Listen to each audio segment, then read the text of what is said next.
All right, welcome to another edition of the Coaches Show. As always, I'm Cody Eastis, joined by head coach Britt Hoelting, coming off a big win Friday night at Larned, improved to 2-1 on the season. As always, Brent, appreciate you taking your time midweek to keep us updated on what's going on with the Greenback team. And it was a big win Friday night against a longtime rival. We always throw that into the storyline heading into that ball game, as there's so much history between those two schools, and anytime you can come away with a win. A shortened win, as I'm sure we'll talk about that a little bit later, but a big win for the Greenbacks. Big win. I think, the big thing with us is improving. I will say I thought Larned played really hard, got their best shot, and they have some athletes. They're athletic. They're really big up front. So I thought our kids' ability to stop the running game, I thought we did a really good job defensively of stopping their running game. And then we ran the ball pretty well when we ran it. And we did some good things passing-wise. Obviously, we'd like to hit a few more that were open, but I thought we got it off on track a little bit. Then we moved the ball effectively. We didn't punt. We're never in any danger of punting all night. So I thought it was a good win. And, you mentioned passing the ball. The week before in that Halstead game, the emphasis, we talked about it and you confirmed it, was really being physical, running the ball between the tackles. Looked like that emphasis had shifted a little bit in that Larned game. It was, let's get some confidence in the passing game and focus more on that, and we saw that play out. Yeah, and like you said, I think we talked about, our physicality was up the notch, and then I thought we needed to do a better job of throwing the football, especially because they were giving us a zero safety look, and we've got some guys that can burn man coverage, and I think we saw that. We missed a few, but then we hit a few, and I thought that was good to see, and I hope we can build on that in the coming weeks, because when we can combine physicality and the running game and then go play action off of that, that's when we become pretty dangerous. Yeah, that's the offense that when you combine those two, look out. The Greenbacks started that ball game off great field position in the opening kickoff, touched out of bounds. Excuse me. On the 1 yard line, then for the Indians, had their backs against the wall, and the Greenback defense, those edge guys, Morrell and Josiah, and you talk Madden Wilson up front. Boy, they see that to get out on the field, opening that ball game up. What was the mindset there early on? Yeah, we wanted to get a safety, obviously. Yeah. That was the mindset. You want to go get a safety, but they did a good job of pinning him deep, 3rd and long. He dropped back, got pressure. Leon hit him right when he was throwing, got an interception, got great field position. Hudson Titus was in the right spot, did a good job. And when you can start your first possession on the opponent's side of the 50, you feel pretty dang good, especially with our offense. When we know we do that, we get 4 downs. Not a lot of possessions in that ball game where the Greenbacks were outside of the 50-yard line. I think maybe into the second half it was, until you guys started a possession off on the opposite end of the field. Great field position all night. And you mentioned that one set up by Hudson Titus. Had played the center field going over his shoulder, looking like a center fielder, pulling that one down. And then Roop with a big interception in that ball game as well. I thought it was a game overall where the defense really shined. I agree with you. I thought we did some good things. We allowed that 1 touchdown drive, got sucked in on play action a little bit. And then, to be quite honest, both of those throws, he was getting hit. They were, if you go back on tape, they were really, really good throws. Now, I don't know if he got his feet in. That can be debated on the 4th down, on the touchdown that they had. But they were really good throws nonetheless. That kid's tall. He's 6'4". Sometimes they're trying to make plays too. But I thought overall we did a really good job of stopping their running game, which is what we wanted to do, forcing them into obvious passing situations. And then I thought we didn't quite get sacks, but I thought he was running for his life a lot, and that created us some confusion and some bad throws to where we were able to get the ball in really good field position. Yeah, Morrell finished with 2 tackle for losses. Barker, once again, leading the way with tackles on the defensive side, and that defense just continues to be a strong point for your team. On the offensive side of things, the Greenbacks went 7 of 13 through the air. Creston Poor finished with 149 yards on the night, 2 touchdowns. On the ground, Cade Liggett led the way, 11 carries, 104 yards, another 100-yard ball game for the sophomore. He got into the end zone once. Morrell, 2 carries again, a touchdown, and Kyler Barker, a touchdown as well. On the receiving end of those stats, Caleb Strong had a big night, had the big one coming out of halftime. He finished with 2 catches, 89 yards, and a touchdown. Liggett with 2 catches, 35 yards, and a touchdown. And the Morrell, a couple catches. Titus had one in there as well. Talk about that a little bit. I know we mentioned the passing game, but finally able to get that ball spread around and get these athletes some touches out in space. And what you're talking about, you named a bunch of guys there, and we still, we had Gavin open a few times. Landon DeMuth was open several times. We've got a lot of guys that we can get the ball to. We know that, and we know all of those guys, once they get the ball in space, are dangerous. So I think that's been a big emphasis of us, and we're still working on that, is getting them the ball with a chance to make a move. I thought we did a good job, though, of spreading it around, finding the open guy for the most part. And then now the next step is we dropped a few, and then we missed a few. We got to clean both of those up, and I think if we do, we're going to be pretty dangerous. It's a double-edged sword having so many athletes. Is it the strain of figuring out how do I get so many players the ball, but also focusing the ball on what you've traditionally always done, which is the ground game? Yeah, it's been a challenge. Definitely been unique for me this year. Seeing so many different guys. It's a good problem to have Great that problem. many athletes. You're not going to complain about it, right? But I think it's hard, and I know it's hard for Creston sometimes because you have 4 or 5 different guys coming back. Hey, I was open. Hey, I was open. Hey, I was open. I was a receiver. I was always open. Right. I know what they're saying. Everybody's always open, or just, hey, throw me open. And that's good. We have a bunch of guys who want the football and they want to go make plays, and so I think it's hard. It's a good thing, but it's also hard. I've got to be cognizant of getting the ball to our guys in the spots they need to be in. In the down and distances, we need to get them the ball. So definitely, it's a puzzle that I'm still trying to put together, and I think our guys are.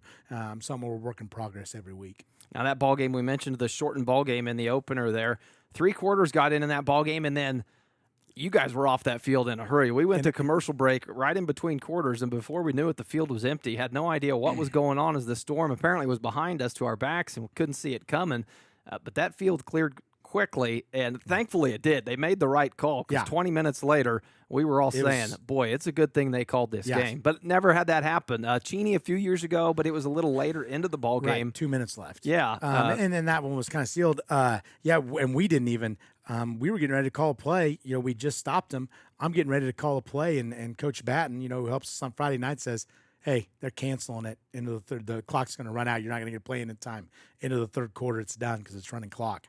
And that was all the notice I had. And they said, get the kids together, get them off the field. So we said, hey, go. And we went in the locker room and talked. It was the quickest one. It wasn't a, hey, by the way, this may come. It was, hey, we've decided this. Lightning just hit decently close, so we got to go. How does that affect your post-game speech? When you have to cut things so much shorter than you normally would, you kind of always have a flow to a game where you work yourself through the second half, through the third quarter, into the fourth quarter. You walk off the field, the handshakes, everything. Get to the locker room, address your players. When everything's cut so short like that, I know our post-game, we were kind of stumbling through it. We're not used to this. We weren't anticipating this. Is a post-game speech or the locker room atmosphere after that any similar? Well, I think it was so quick. I don't know if you could tell by now. You've seen me enough. My mannerisms. I wasn't real happy with how we played in the first half. So we had a nice speech at halftime about what we needed to do. And now, to the kids' credit, it came so fast. Well, we ran 3 offensive plays and scored 2 touchdowns, I think, or something like that in the second half. It happened really, really quickly. So we didn't get to run much offense. And then your defense is out there. They had a little drive, and then boom, it's done. So once we scored that second touchdown, it was running clock, which was good, I thought. So we didn't have to maybe say, oh, it's not running. We have to come back and play on Saturday, which no one wants to do. So we just talked. It felt like we had just gotten in the locker room.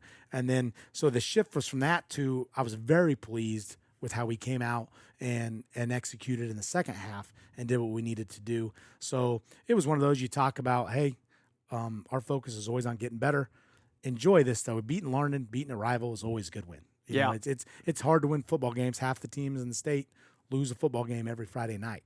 And it's hard to win football games, especially, look what we got coming up. So enjoy it, learn from it, get better for the next week. Yep, and a big game coming up on the road again against Chaparral. Before we wrap up the Larned news and notes, let's go down players of the game. Our Farm Bureau fit. Let's see, who do we start with? We had our Timish Electric player of the game.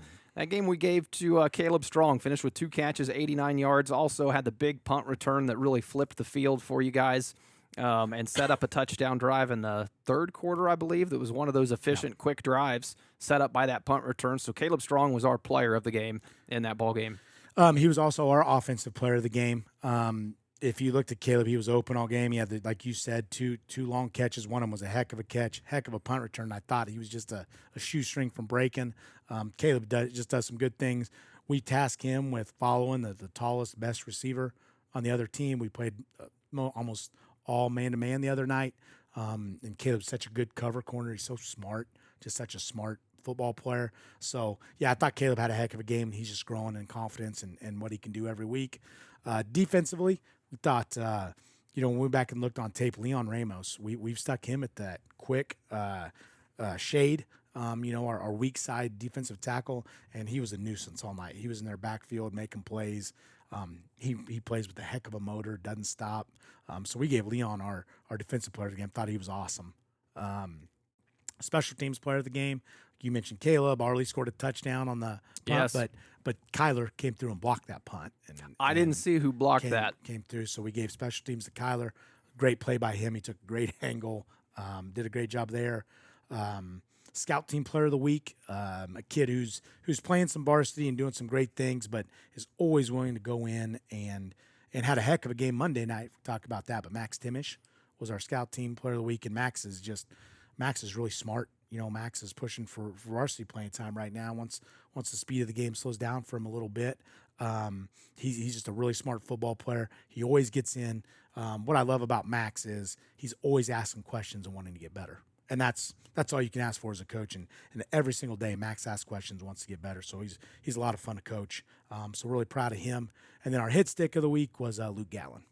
Okay, our hit stick of the night went to Landon Demuth. Last play of the game as it took us into the close of that third quarter. They were both on the same play. They were on the same play, yes. So at first I said, man, Landon crushed that kid. That was awesome. He's going to hit stick. And then the coaches were like, yes, he did. But you also got to see what Luke did to their running back out there. So I went back on film and was like, okay, yeah, that was – our coach was like, that's a pretty good one. He hammered him. But no, both great plays. Obviously, Lando got off the edge really, really well. And when he does that, he's awesome. He's so fast and athletic off the edge, and then Luke finished it. That was a fun way to end things. Yep. Something else I'd like to touch on those games is this season you've been rotating captains before each game. We talked with a couple of your seniors in the preseason with Arlie Morrell and Creston Poor, but each game you've got another two that go along with them out there to the coin toss and the handshake, and would just like to have those players named as well so everybody knows who those captains are rotating in and maybe how they earned that spot that week. Who were the captains in that Larned game? I know I'm putting you on the spot here, so I apologize. You are putting me on the spot. That's tough for me. I apologize. We've been rotating the seniors through. What happened? Our captain's voting was so close. Arlie and Creston they voted in the team votes. Arlie and Creston were far and away, but then the rest of them were really, really, really close, and everybody was going through. So I believe did we have Leon and Cameron? Yeah. Yes. Yeah. Leon correct. and Cameron. I was putting you on the spot, so I didn't have to put myself on the spot because I couldn't remember as well. So going forward, though, I'd like to shine a spotlight on those players that are elected captains each week and just talk about them a little bit. Leon, Cameron, super proud of him. He's a kid that we're also going to start leaning on more and more on the offensive side of the ball. But he's a great cover corner. I mean, he's just so athletic, flips his hips, isn't afraid of anything. He'll come up and hit you. Really proud of how he's progressed through his 4 years as a player. And the same with Leon. Leon, we have asked, hey, Leon, you were a D-back. No, now you're going to be a linebacker. Hey, you're going to be a defensive tackle now. So I think your quickness can really help us there. And hey, you're going to be a lineman this year because we need some depth there. And the awesome thing about Leon, he hasn't blinked. Okay, can I get on the field? Can I go contribute? Okay, yeah, I'll go do it. And those are the kind of kids you want. We're blessed with great kids all over, but and Leon is, he's having a blast. You get him down there with all the big guys, but he doesn't care. He gets off the ball, uses his quickness, and he's like, man, this is fun. So it's been a lot of fun. Those two are definitely deserving, really good kids. And we think all of our seniors are good kids, but those two are definitely deserving of being a captain. All right, so we'll make a note of that each week. Now, on to Chaparral, playing another homecoming match at Chaparral, and a matchup that doesn't have near the history that some of these previous games, Hoelting and Larned, have had in Pratt's record books, but a big game. The Roadrunners 3-0 coming into this ball game. They've got a lot to prove as Pratt, the bigger school, both 3A, but Chaparral on the smaller end of the spectrum that is 3A. So going into their territory on a homecoming night, first time on a grass field this season as well. Yeah. Only time that will be on a grass field. Preparations heading in to another big Friday night. Yeah, we'll go practice at Southwest so we get a little grass tomorrow instead of going, to the other field or going on turf. We have a junior high home game. So we'll get that grass field look tomorrow. Make sure we work on that a little bit because that is different. It's different. Your footing, everything is a little bit different, a little bit slower. So we'll do that. Obviously, it's another homecoming. Our kids had to deal with that last week, but we tell kids, hey, if you don't want people to schedule for homecoming, show them why they shouldn't. And I know sometimes that's schedule induced. I would not have picked collegiate for our homecoming if I had anything to say about it next week. And obviously most football coaches, if they had anything to say, would do away with homecoming. It just happens sometimes. They're 3-0. They're playing with a lot of confidence. I thought you could see from game one, they beat Kingman, who's been good. And then all of a sudden they beat Medicine Lodge, who's been good. And then they beat Belle Plaine, handled them, it was 42-0 at halftime last week. And you can see their confidence just growing every single rep, every single snap. So they're going to be a really confident ball club. They've got some size. They've got a little speed. The Vaughn Williams kid, number 32, is very, very physical. Our tight end, his name escapes me, number 88, is big, long 6'6" target, goes up and gets the ball. Quarterback throws a good ball. They've went to instead of a spread, now they've went to a double wing. They run up to the line of scrimmage. They hike it really fast. They have a lot of guys moving this way and that. So it's going to be really, really important that we read our keys this week, that we stay home. And then we're very aggressive and physical at the point of attack, because if they can get moving and get going downhill, they're one of those teams that'll take 18 plays and move all the way down the field. And then defensively, same thing. They like to blitz a lot. They're aggressive. We got to be able to have eyes up, pick it up, and make sure we break through first level. All right, Coach. Should be a good ball game. Looking forward to calling it. Best of luck. We'll see you Friday night. Thank you. All right.